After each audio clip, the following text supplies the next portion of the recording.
Fans of the Horus Heresy, thank you very much for joining me for another how-to review.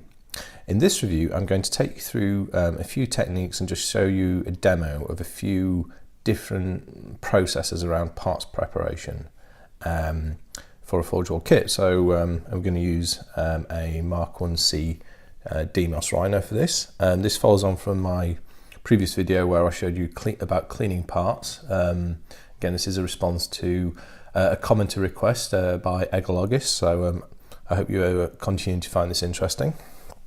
Right, so let's get into this. So sometimes you will get parts which have mould slippage on. However, the mould slippage is not particularly severe. However, it's still noticeable. And if you're wanting to get a really good finish on your model, you're going to need to do some work to remove it. So, and I'm going to show this using a smokestack from a Rhino. So here we have the part that we're going to work on, and you can see, so this is a smokestack, exhaust stack, sorry. You can see there's been a mould slip that runs down here, and then it also affects the inside line as well.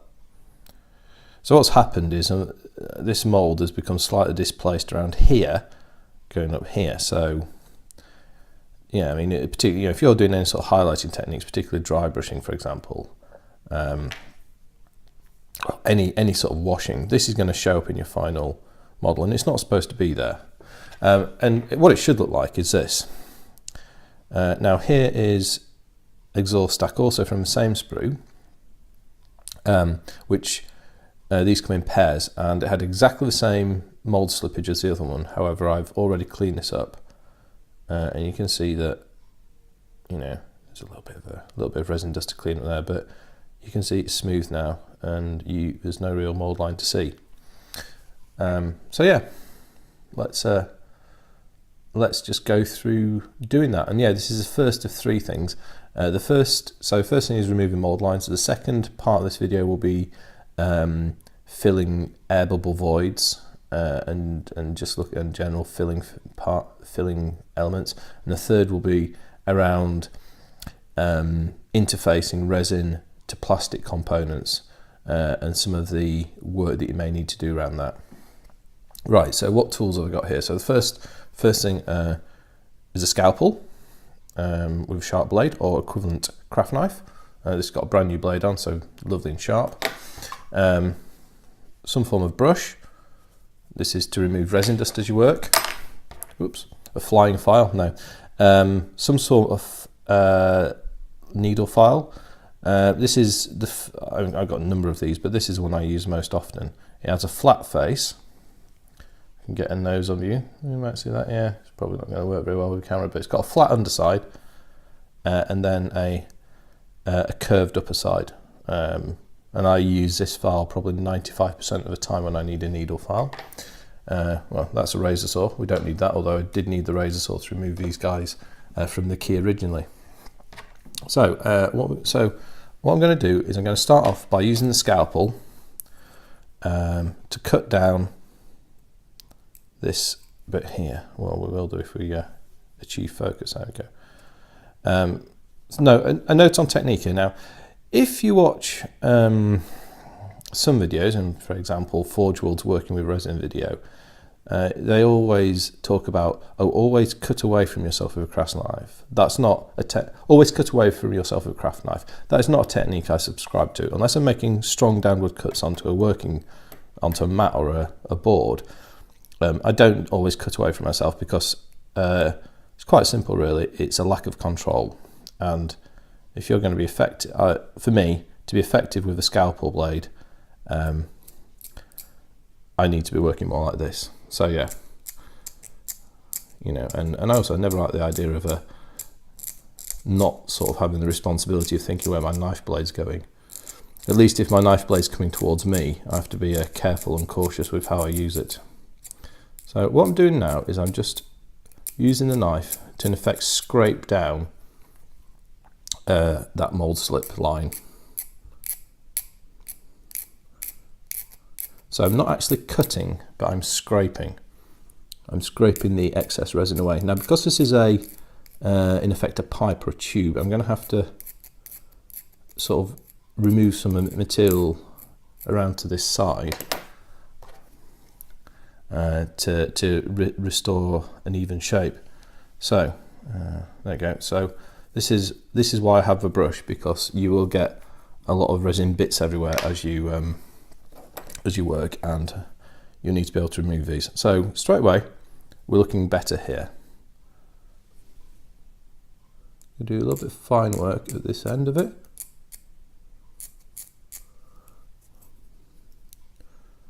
You'll have to apologise if the camera angle goes off a bit, because as I guess you can imagine, this is working in quite tight proximity. So, you know, and as you're working, adjust the grip of your scalpel accordingly to the sort of cuts you need to be making.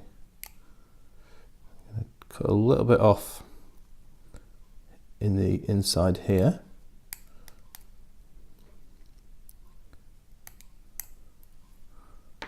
I'm now going to take my file, and instead of actually just getting back to a craft knife, do a little bit more work with the knife to remove that. And of course, you don't. I'm very particular with my parts prep, and I always remove all mould lines, and it doesn't matter where they are, they go. And I spend a lot of time working on this. Not every mould line is necessarily always going to be visible, so you know, you can save time by thinking about, you know, do you necessarily want every mould line off?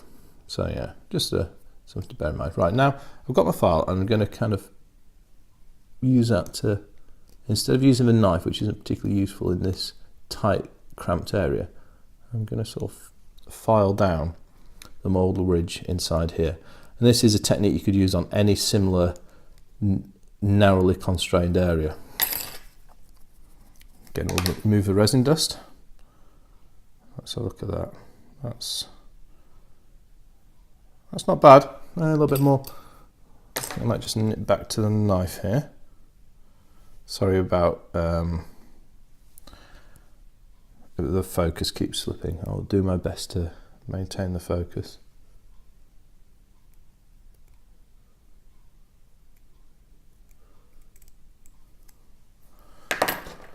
And then again, back to the file. You know, it's an important thing as well, is to work back and forth between different tools depending on what you're trying to do. So now that looks pretty good there now. Now the pipe looks a little bit, I need to restore some of its circular shape. So I'm now going to use the flat side of this file. I'm going to work that, work that flat area down. Excuse me a second, I've just dropped my mic, or the cable for my mic.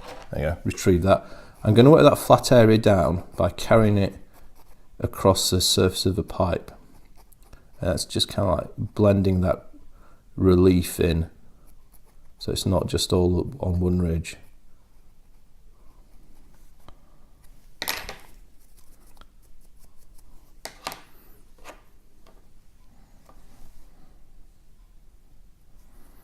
Let's see how that looks now.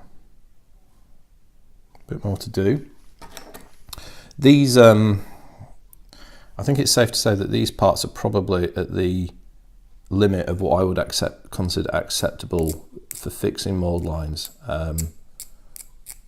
That's quite a big mould slip that I identified at the start of this video. I have had parts changed for mould slips of that magnitude.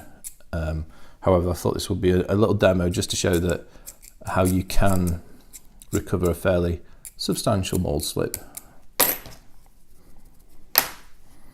Let's have another look. Yeah, I'm pretty happy with that now. That's might just be a little bit more. I mean, you can also use some fine emery paper or nail boards as well for getting a smooth final finish. This is important, particularly if you've got a very large surface area part, and you don't want like a smooth surface, and you don't want any ridges or scrape marks to be evident when you're spraying it, particularly if you're doing techniques like airbrushing, which reveal where you get a very even, smooth application of paint, and they reveal imperfections in the surface quite glaringly. So I'm just doing a bit more work around the base now. Okay, now let's deal with this bit here. This slip on the surface. Whoops, there goes my part. Right, so I'm going to work with the flat side of this file on this particular bit of slippage. And I'm just going to run it down. And I'll start working on one edge, and I'll just work across, and then I'll just do that again and again. And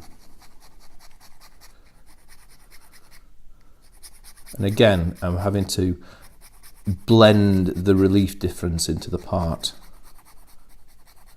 because it has slipped and it has become slightly asymmetric as a result of that slip. So it has to be worked through across the part. So look at that. That looks pretty decent. I'm going to do a little bit more. Work near the bolt or the rivet. I'm probably going to just switch to the knife to finish off around the rivet.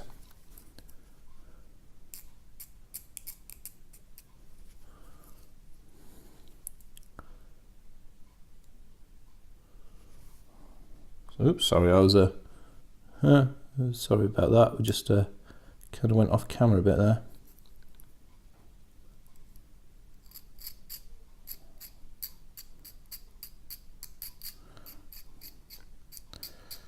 There you go.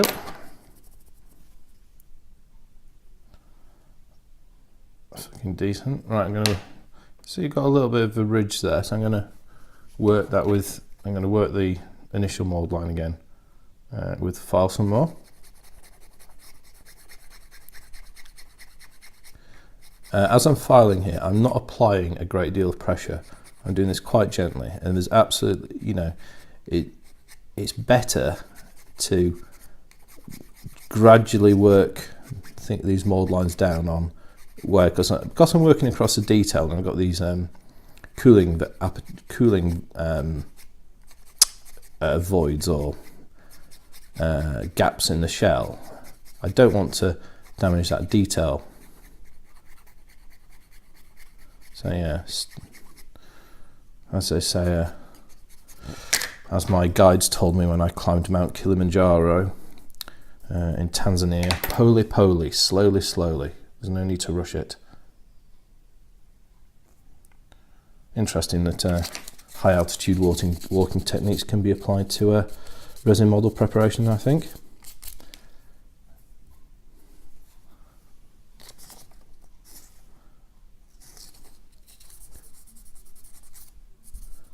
I think we're getting close to a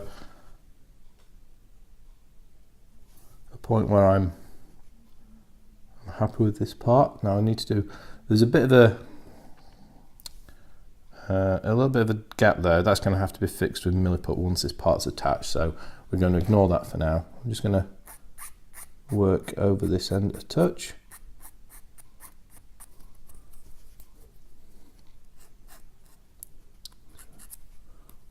Oops, might have overdone that there a bit. Doesn't matter because I'll already be working to do some filling around this part, so a little bit more filling there doesn't really matter.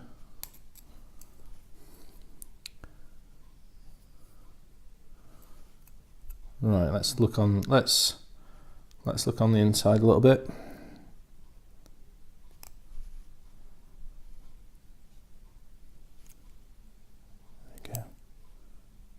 See now, working on the inside, because I'm in a narrow restricted space, I'm using the very tip of the scalpel.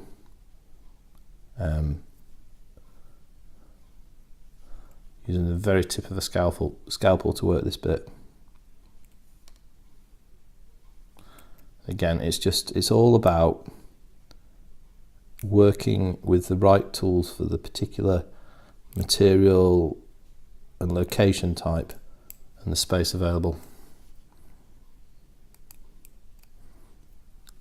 you know, and I hope this video gives you some useful points on how you might go about doing that, and techniques. I mean, clearly experience counts a lot here as well. I've been building models of various types for probably in excess of 30 years now, so yeah, I've learned a couple of things on the way. Got a few scars from some knife cuts as well, but you know, hey ho, that's all part of a learning curve, isn't it?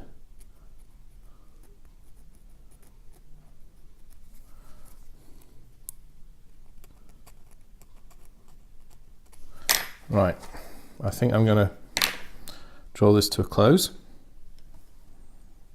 I hope you can see that, you know, we've got rid of the mould line there, and we've got rid of the mould line running around that.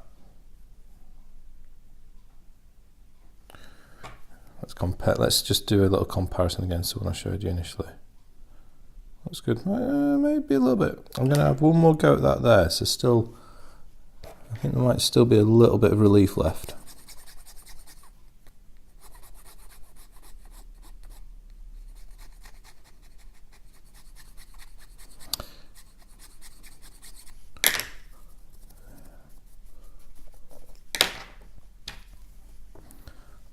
Let's have a look now. Yeah, I think that's I think the cut, I mean, I'm running my fingernail across that and that's smooth. So there's that slight dark line there isn't actually relief, it's actually just something in the material itself. There you go. I hope you found that video useful. I've got a few more bits and pieces to do on this to get it looking perfect, final perfect, but you know, I hope you've got the general idea. The next video I'll do on filling voids. But yeah, I hope you've enjoyed watching this. Thank you very much for watching. I'll speak to you next time, and goodbye.